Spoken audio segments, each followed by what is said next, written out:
Good morning, emotional confidence for women. I hope that this finds you doing well on this beautiful Thursday morning or Wednesday evening if you're on the other side of the globe.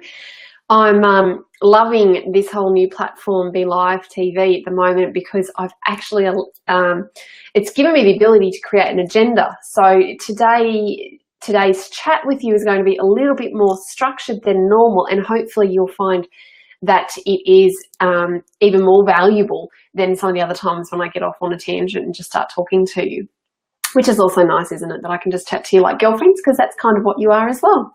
So today I wanted to talk to you or explore the idea of why I believe it's so important for women to consistently fill themselves up, what I do to fill myself up, why maybe you're not filling yourself up, and then share some ideas together as a collective group on how we can fill each other up based on what you might currently do for you. So hopefully it's going to be an empowering, few moments for you to connect with. And I can say I have someone online. So hello to whoever is joining me. Gosh, look at my hair. I've just scratched it and it's gone all nuts. So if you can hear me and see me okay on your screen, bearing in mind that this is a new platform for me, so I'm still getting familiar with it and still learning to trust it, I would definitely love to maybe get a shout out. If you could just say, hey, let me know that you're online and that you can hear me okay. I don't know whether you can even maybe like the video. Chrissy, it's Chrissy. Mwah. Thank you for joining me. I'm glad you can hear me. Okay, so why do I believe it's so important for women, firstly, to keep themselves full? This is essentially why I work with women, why I'm so passionate about helping women, and in particular mums, because I see time and time again the whole burnout kind of syndrome, where we give of ourselves everything that we have to everybody around us, whether it is our children, our partners, our family, our friends, our career. We give everything to everybody else because that's what is almost expected of us.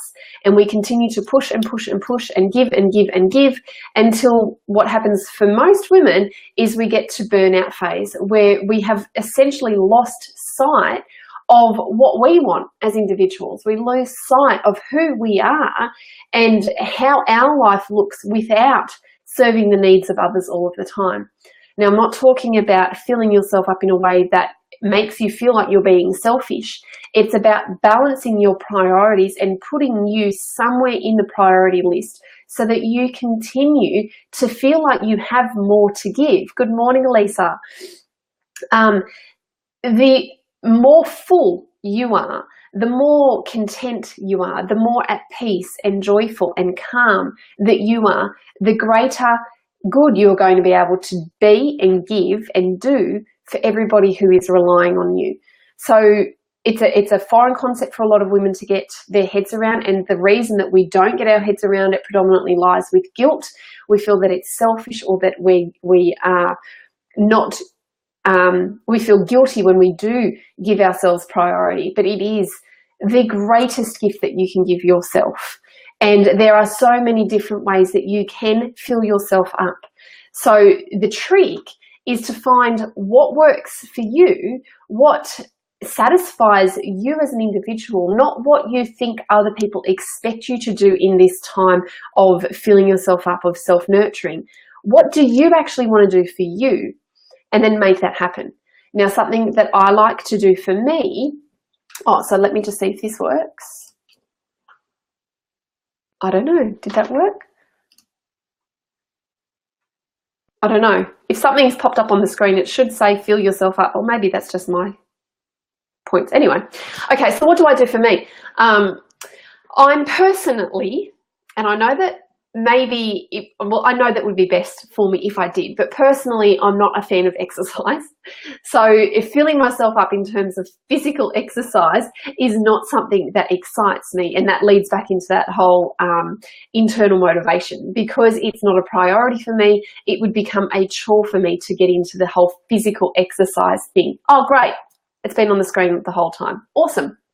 Okay, so What I do like to do though, and what I do believe in, is still honoring my body, but in a way that for the moment suits me. So I do a lot of meditation. I do, gentle stretches with yoga. I like to walk, particularly because we live in such a beautiful area. I like to walk with the kids. From time to time, I'll extend that walk and actually work up a sweat. That is not how I fill myself up. For me, filling myself up, it comes more with nurturing my thoughts, nurturing my mind, and allowing my body the time to rest. Because particularly with the way my business is structured at the moment, I am pulling some pretty big hours while I'm building the foundation of all of my programs and all of the future launches that are coming. So it's important for me to rest my body and to tap into what my body needs. Now, something that I am always doing is journaling. So I journal particularly if I've had a bad day, I journal to get the negative out and to start to fill myself up when I can learn from what it is that I've actually written. So it's not the Dear Diary, my life sucks kind of thing. It's get all of that negative head talk out onto a piece of paper, and then I start to learn from it, to grow from it, and that helps me to fill up. It helps me to identify what I did really good and what I can improve on. Something that I love to do is read. Now, if you follow me on Instagram, I quite frequently highlight passages of books, which is really naughty because the kids are always going, you shouldn't scribble in your books, Mum. But I do. I scribble in everything. So a couple of the books that I'm reading at the moment, and you can see, I don't know whether you can see, there you go, there's some of my scribbles, some of my highlight, and I've actually started making notes in the side of the page. But this is one book that I'm reading at the moment. It is called, let me go the other way, everything's back to front, Breaking the Habit of Being Yourself, and it is by Joe Dispenza. Now this is, I love it because it's got a lot to do with the way the brain works and the way that the connections between our mind, body and thoughts all connect together. So that's one book that I'm reading. And another book that I started reading I sort of tapped into it last week, but then I started reading it again last night. And this is the one that I shared last night, is Women Who Run with Wolves. And something that I'm really passionate about at the moment is really connecting myself back to my own feminine wisdom, my own feminine source of power, and also introducing women to the same concept. And this book is doing it really, really well. There's actually a couple of paragraphs in here that I thought I might read out to you, because in my experience, if any of this stuff is resonating when I read from this book, if anything resonates with you, chances are that is a sign that you need to start prioritizing yourself. You need to fill yourself up, and more so, fill yourself up from within. Again, that whole concept of filling ourselves up by going external to get help from everybody else around us is not always the best thing for us. You as a woman instinctively know what is best for you. And the problem at the moment is you are so full of doubt, you're so full of insecurity that you question what is right for you, because it's not what is right for somebody else. It's not right for what is expected based on a louder opinion in your life. So, oops, I don't know whether that last one showed up or not. I'm still learning how to do this. But the next point that I wanted to talk about is why you're currently struggling to fill yourself up and why you're not prioritizing yourself. And this comes from this book. So the book, like I said, it's called Women Who Run with Wolves, Contacting the Power of the Wild Woman, which is that woman inside you. And it is by, Clarissa Pinkola Estes. Now, I bought this from Book Depository, I think it was. Don't even know how much it was. It's probably only about $20 knowing me, because I'm kind of tight. It was about $20 or $30. But it's a really quite a good thick book. And there are a lot of story-based lessons in the book. So like I said, I'm only just getting into it, but I love the concept because women learn really well from being able to read a story or associate a story that is read into their own lives. This is how we learn from within, by tapping into how does that story resonate with me? How does that story reflect my life, and what can I do from that story that could easily be implemented in my lifetime? So in the book at the beginning, she actually talks a lot about the signs that women are displaying that indicates you need to start tapping into you. And if any of this is going to resonate, I'm going to kind of skip through it because it goes for a page and a half. But if any of it's resonating with you, then from my expertise, I'm going to tell you that it's indication that your head talk and your emotional blocks are getting in the way of you really being able to tap into who you naturally and instinctively are at the core of you. So if any of this sounds like you, then maybe we need to have a chat. Or if you don't want to have a chat with me, maybe you need to find someone who can guide and mentor you to a space where you can instinctively tap into you. So this is based on this particular author's experience of working with women in this field for over 20 years. And she said the most common symptoms, so to speak, of women who are searching and wanting and desiring to come back into themselves are when they chronically feel, think, or act in any of the following ways. Okay, so feeling extraordinarily dry, fatigued, frail, depressed, confused, gagged, muzzled, or unaroused. Feeling frightened, weak, without inspiration, without animation, without soulfulness, without meaning, shame-bearing, chronically fuming, volatile, stuck, uncreative, compressed, and crazed. Feeling powerless, chronically doubtful, shaky, blocked, unable to follow through, giving one's creative life over to others. Life-sapping choices in mates, work, and friendships. Suffering to live outside of one's own cycles, overprotective of self, so not trusting, inert, uncertain, faltering inability to pace oneself or set limits and boundaries. Now, the reason that I introduce those symptoms to you is because I have heard time and time again these words or similar words being used when I talk to a woman about the potential to work with an emotional detox or to work with Own Your BS. This is what you're saying you are struggling with.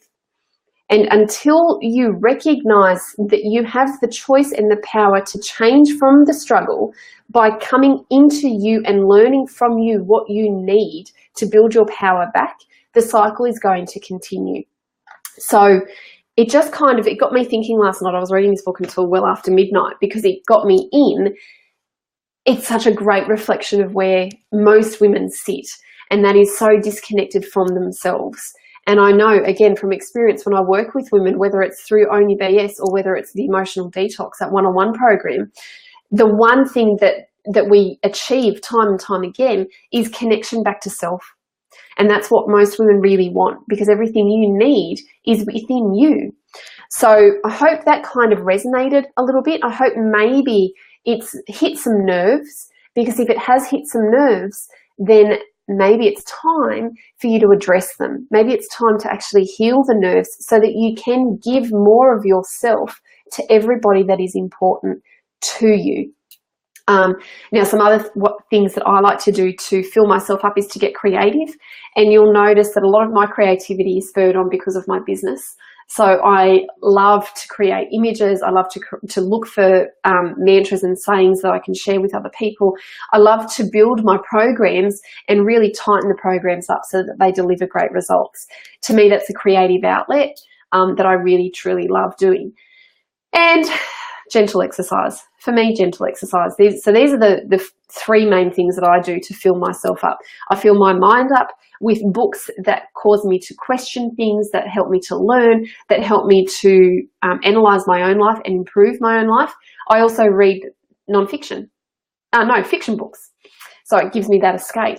I like to get out and walk with the kids, like I said, to play with the kids. That's a great way for me to fill myself up, is by bringing some playfulness back into my life. Music is a great therapy space for me to go into, or exercise, and also get creative. So what I would love to know from you is, how do you fill yourself up? What do you love to do for you that recharges your soul, recharges your spirit, and helps you to be the best person that you want to be, that you know that you can be? What do you want to do for you today to start filling yourself up, knowing that it almost has to be a daily practice? It's like driving a car. Every kilometre you drive, you're emptying your fuel tank. And so at some point you need to recharge the fuel tank. And we do that consistently. The more you drive, the more often you fill it up.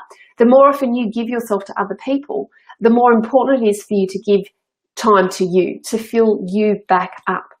So what do you love to do for you? What books are you currently reading right now that are enlightening and empowering, that maybe another woman would benefit from?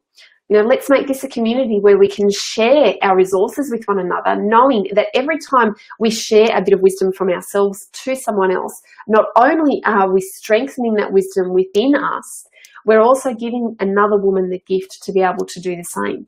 And isn't that such a lovely, beautiful thing to be able to do, particularly if it's in a manner that is filling us up at the same time? So please share in the comments what you do to fill you up and what you're going to start doing today for you. Now, if you are really struggling to prioritize your time, to prioritize the things that you want to do for you, not for somebody else, not because someone is telling you what to do, if there is a conflict within you, then this is an indication that you have lost sight of alignment with what your values are. You've lost sight and priority over those things that make your life up. And so something has gone off kilter. Looking after you, creating balance and harmony does not need to be a difficult thing. But when it is difficult, it's generally because there is something off kilter. And that's quite often because you're putting too much emphasis on one part of your life and not looking at life as a holistic approach of all of the facets that make you up, not just the mum role, not just the professional role, not just the friend or the partner. There's a whole facet of who you are, and all of it needs nurturing. There will be some things that will be more of a priority than other at certain times, yes. However, they need to be able to move. They need to have that fluidity that makes you as a woman up, because nothing is stagnant in a female's world. Everything is constantly changing and moving and growing and transforming. So the more fluid you can be with balancing out your priorities, with shifting them around, because you have clarity around what they actually are, the easier you will find this entire process. So I've got a few girls online now. Hello to everybody. I hope that this has been insightful for those of you who have been with me since the beginning of the chat. So Chrissy has just written, I loved your description of creativity because that is me to a T. I never saw it as filling me up though, so thank you. You're welcome. I love meditation and learning, especially spirituality, other than the things I learned from my businesses. Yeah. And particularly for women who are driven, and I know a lot of you in this community are driven women. You want something more than just for yourself.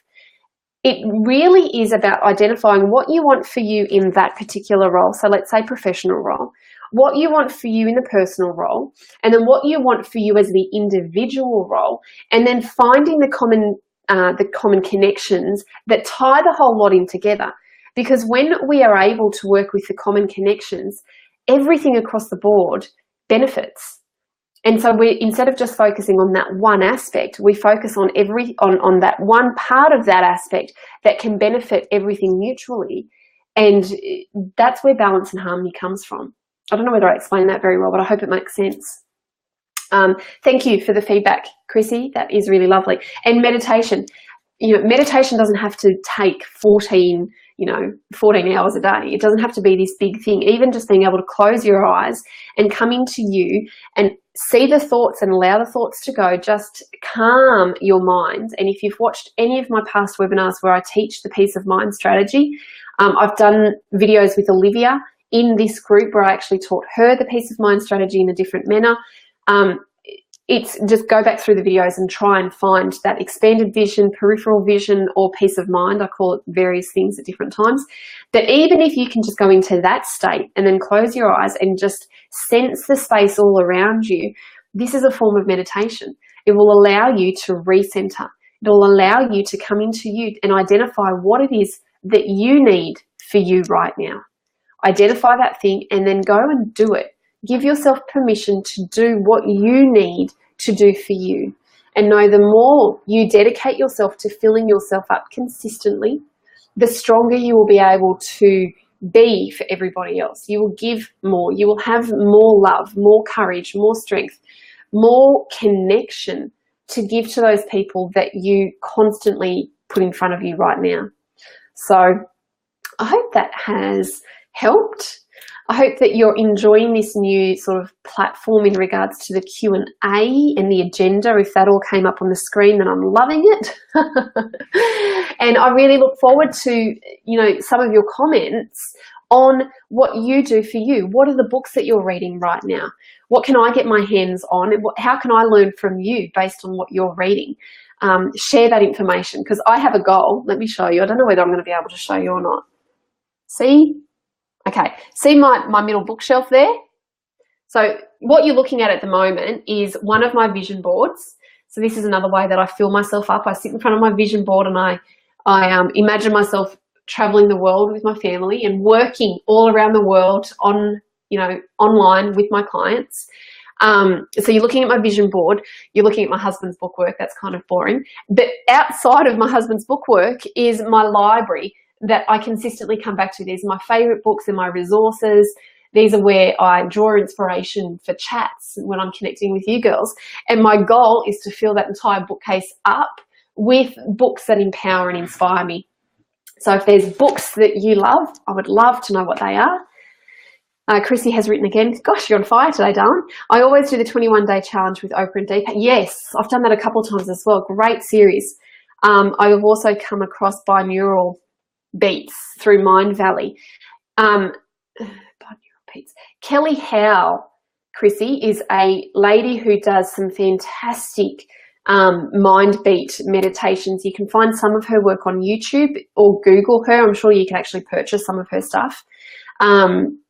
But yeah, the binaural beats and the theta waves and all of that's fantastic for calming the mind, particularly of a night time. So if you do find that you have a really busy head, finding one of those deep grounded meditations really helps to prepare your headspace for sleep. So there's another little tip for you. Okay, I'm going to go and fill myself up now because I've got a couple of hours off before I need to pick the kids up, first time all week. So I'm going to go and do some more reading of my new book, Women Who Run with Wolves. This is I'll tell you what would be really cool, book club of some sort, wouldn't it? We could do like a little book circle in emotional confidence. But this is what I'm going to be reading today.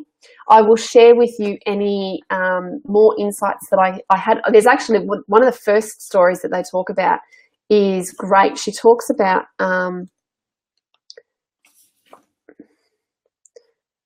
not going to read it to you right now, but I'll read it another time. But she talks about an old woman who collects bones, particularly bones of animals. And then it's an old tribal story. But the collection of bones is very significant in that she does it instinctively. She does it on purpose. And every time she collects a bone, it's like finding a piece of the puzzle that she puts together, and then she learns from it when the puzzle comes together. And it's kind of, you know, one way of you being able to empower yourself is to look at every challenge that comes across your life as a piece of the puzzle that is going to teach you what you need to be able to elevate yourself to the next step. And the only person that can do that journey for you is you. Yes, you can have people to help and support you. You can have people to guide you. You can have an accountability buddy that's going to kick you up the bum when it gets uncomfortable, because that's what you need. But essentially, it's you who have to go out there and look for the pieces. It's you who has to get out there and recognize where you are sabotaging your progress because of your imbalance of priorities, because of your head talk, because of your emotional blocks. So, yeah, it's going to be really fascinating. I can't wait. Oh, good. There are 5 tracks, morning, night as well, in between for focus, clarity, motivation, and after work or exercise. I'll have to look into that on Mind Valley. Thank you so much for joining me. It's been great to see people come on and off. I hope you enjoy the replay if you're watching the replay. And I would love to connect with you. And I'm really looking forward to learning more about what you do to fill yourself up, what books you're reading, what activities you do on a regular basis. And if you're not doing them, one, what you're going to commit to doing for you, knowing that it is for your greater good. And secondly, maybe what is it that actually stops you from doing it? Let's identify those blocks together and work through them so that you can start putting you on a higher level of your priority list. Have a fantastic day.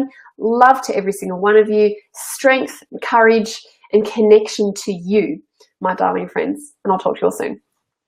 Bye-bye.